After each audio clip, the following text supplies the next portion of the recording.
ରତପୁର ପଞ୍ଚାୟତର କିଛିଟା ପିଲାମାନଙ୍କୁ ଲୋକମାନଙ୍କୁ ମୋର ତ ସବୁବେଳେ ଉଦ୍ଦେଶ୍ୟ ସଚେତନ କରିବା ଉଦ୍ଦେଶ୍ୟ। କିଏ ଖରାପ ଭାବିଲା କିଛି ଯାଏ ଆସେ ନାହିଁ, କିଏ ଭଲ ଭାବିଲା କିଛି ଯାଏ ଆସେ ନାହିଁ। ମୋର ଯେତିକି କର୍ତ୍ତବ୍ୟ ମୁଁ କରି ଚାଲିଛି। ମାଡ଼ ଖାଏ, ଜେଲ୍ ଯାଏ, କେଉଁଠି ମୋତେ ରାସ୍ତା ନେଇକି ଉଡ଼ବସ କରନ୍ତୁ କିମ୍ବା ନାକ ଘଷାନ୍ତୁ, ଯାହା ବି କରନ୍ତୁ, ଲଢ଼ି ଚାଲିବି। କିଛି ଜୀବନ ପ୍ରତି ଆମର ଭରସା ନାହିଁ। କେତେବେଳେ ମରିବୁ, ଆଜି ନ ମରିବୁ ନା କାଲି ମରିବୁ।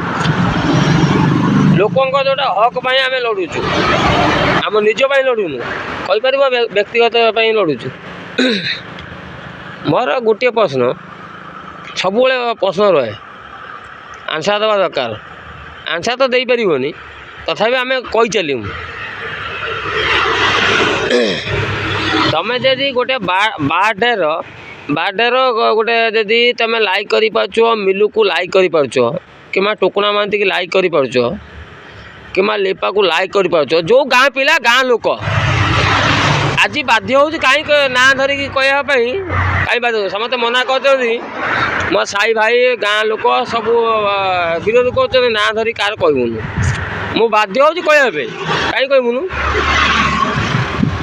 କାରଣ ଆମ ପଇସା ଖାଇଛନ୍ତି, ଆମକୁ ହଇରାଣ କରିଛନ୍ତି, ଆମେ ସେଥିପାଇଁ ବାଧ୍ୟ ହେଉଛୁ କହିବା ପାଇଁ।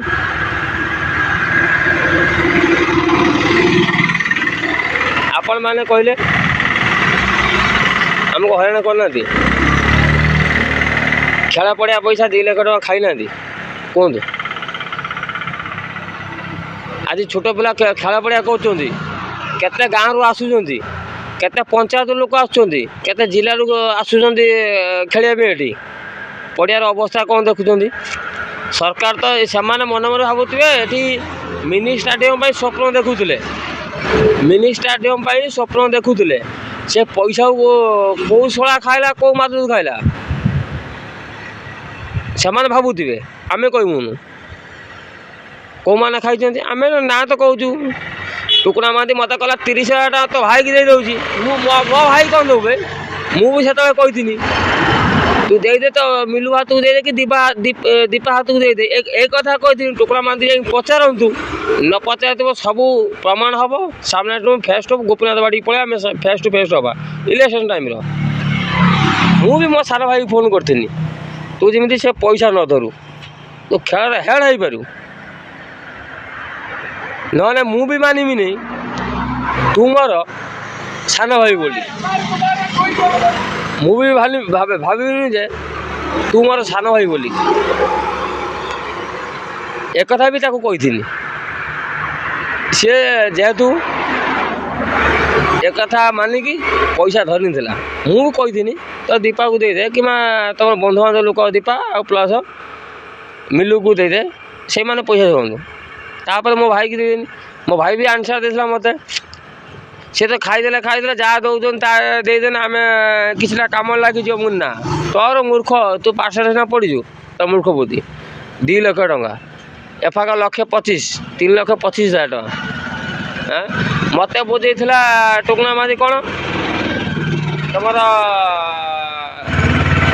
କଲେକ୍ଟର ଅଫିସ, ML ଆଉ ତହସିଲଦାର, ଭିଡ଼ିଓ, ଏଇସବୁ ବ୍ଲକ ସ୍ତରରେ ସବୁ ଲେଖେଇ ଗୋଟେ ଇଏ କରିକି ଲକ୍ଷେ କେତେ ହଜାର ଟଙ୍କା, 1,25,000 ନା 20,000 ଟଙ୍କା କହିଲା। 1,25,000, ଆମେ ତ 2 ଲକ୍ଷ ଟଙ୍କା ଅଛି, 1,25,000, 5 ଲକ୍ଷ ଟଙ୍କାର ହିସାବ କରିବୁ ନା 1,25,000ର ଆମକୁ 2 ଲକ୍ଷ ଟଙ୍କାର ହିସାବ କରିବୁ? ତୁ ମହାନ୍ତି ଛୁଆ ଆମକୁ ଜ୍ଞାନ ଦେବୁ। 5 ଲକ୍ଷ ଟଙ୍କା ଯେଉଁ ଆସିଥିଲା, ଲକ୍ଷ ଟଙ୍କା ଦେଇଦେଲୁ। ଆଉ ଯଦି 1,25,000 ଟଙ୍କା ତୋର ଖର୍ଚ୍ଚ ଯେଉଁ କମିଶନ ନେଇ ନେବେ, କମିଳାମଳିକ ହଉ ତୁମ ମାନେ ବ୍ଲକ ସ୍ତରରେ ହଉ, ସେମାନେ ଖର୍ଚ୍ଚ ନେଇଯିବେ। ଲକ୍ଷେ କେତେ 25,000 କେତେ କହିଲା ହିସାବ, ସେଇ ହିସାବରେ ବାଦ କରିବୁ। ଆଉ ଯଦି 1,25,000 ତୁମ ବ୍ଲକ ପ୍ଲସ୍ ବ୍ଲକର କମିଳାମଳିକ ହଉ, ତୁମେ ML ଭାବରେ ସବୁ କୋଟା ଯାଇକି ସବୁ କମିଶନ କାଟି ଦେଇକି 1,25,000 କାଟି ଦେଇକି, ଆଉ ଯେଉଁ ଅବଶିଷ୍ଟ ପଇସା ହେଲା ଆମ ପଞ୍ଚାୟତକୁ, ଯାହା ହେବ ପଞ୍ଚାୟତର ନାରାୟଣପୁର, ହେମଡ଼ପୁର ସବୁ ବାଟିକି ଦେବୁ ନା ବାଟିକି ଦେବୁନୁ? ନା ଆମକୁ 30,000 ଦେବୁ? ତୋତେ କ'ଣ ଶଳା, ତୁ ଆମକୁ ଦାନ କରୁଛୁ? ସରକାର ପଇସା କରୁଛୁ, ତୁ ଦାନ କରୁଛୁ ଶଳା? ନା ତ ଜମିବାଡ଼ି ବିକିକି ଆମକୁ ଦେଉଛି ପଇସା? ମୋ କହିବା ଉଦ୍ଦେଶ୍ୟ ହେଉଛି ଏଇଆ। ସେଥିପାଇଁ କହିଥିଲି ମୋ ସାନ ଭାଇକି ବି ୱାର୍ଣ୍ଣିଂ ଦେଇଥିଲି, ତାକୁ ବି ୱାର୍ଣ୍ଣିଂ ଦେଇଥିଲି। ଏଇଟା ରିଏଲ୍ କଥା। ଏ ପଇସା ତୁ ଧରନା, ତୁ ପଇସା ଧରନା ବହୁତ କ୍ଷତି ହେବ। ମୁଁ ବି ସେତେବେଳେ ମାନିବିନି ଯେ ମୁଁ ବଡ଼ ଭାଇ ତୁ କି ସାନ ଭାଇ, ତାକୁ ବି ୱାର୍ଣ୍ଣିଂ ଦେଇଥିଲି। ଯାହା କହୁଛି ରିଏଲ୍ କଥା। ଖେଳ ପଡ଼ିଆ ଖେଳ ଚାଲିଛି, ଏ ଶଳାଙ୍କୁ ଯେମିତି ନ ଡାକିବା ଦରକାର ଭାଇ, ରିଏଲ୍ କଥା। ନହେଲେ ଏମିତି ଭାଷା ଯିବ, ଘର ସଂସାର ଛାଡ଼ିଦେବୁ, ଏମିତି ଭାଷା ଯିବ ଭାଇ, କୌଣସି ଶଳା ବି ଅଟକି ପାରିବନି। ମୁଁ ସାରା ଓଡ଼ିଶା କଥା କହିବିନି। ମୋତେ ଯେଉଁ ରକମ ଅବସ୍ଥା କରିଛନ୍ତି, ଯେଉଁ ଲକଅପ୍ ଢାଳିଛନ୍ତି, ଲକଅପ୍ ଢାଳିଲା ପରେ ମାଂସ, ଚିକେନ୍, ଭାତ ଆଉ ଇଏ ଦେଇଛନ୍ତି, ମୁଁ ବି ଖାଇନି। ତୁମ ଚିକେନ୍ ଭାତ ଭୋକା ରହିନି। ସାଙ୍ଗେ ସାଙ୍ଗେ କହିଛନ୍ତି ଆସ, ଏ ଦଣ୍ଡା ସଇଲା। ଟୁକୁନା ମୋତେ ନିଜେ କହିଲା ଏଇ ସଇଲା ସାଙ୍ଗେ ସାଙ୍ଗେ ପଳେଇବୁ। ଆରେ ଶଳା ମୋତେ ଉଠ ବସ କରେଇକି ଶଳା ନେଇକି ନାକ ଘଷେଇକି ଯଦି ତୁମେ ଜେଲ ଭର୍ତ୍ତି କରିକି ଚିକେନ୍ ଭାତ ଦେବ, ଚିକେନ୍ ଭାତ ଭୋକା, ତୁମେ ଚିକେନ୍ ଭାତ ଭୋକା ନା ମୁଁ? ତମେ ଲୁଟି ଖାଉଛ, ତୁମେ ଚିକେନ୍ ଭାତ ଭୋକା ରହିବ। ଆମେ ଲୁଟି ଖାଉଛୁ, ଆମେ ଖଟିକି ଖାଉଛୁ, ଲୋକଙ୍କ ପାଇଁ ଲଢ଼ୁଛୁ।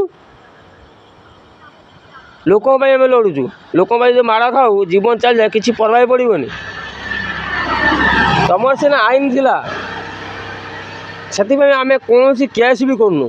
ତମେ ବୁଲୁକୁ ନେଇ କେସ୍ କଲ, ଆକୁ ନେଇ କେସ୍ କଲ, ତାକୁ ହଇଜନ କେସ୍ ଆର୍ଟ ଲଗେଇଲ, ଆମ ଉପରେ ବହୁତ ଦଫା ଲଗେଇଲ।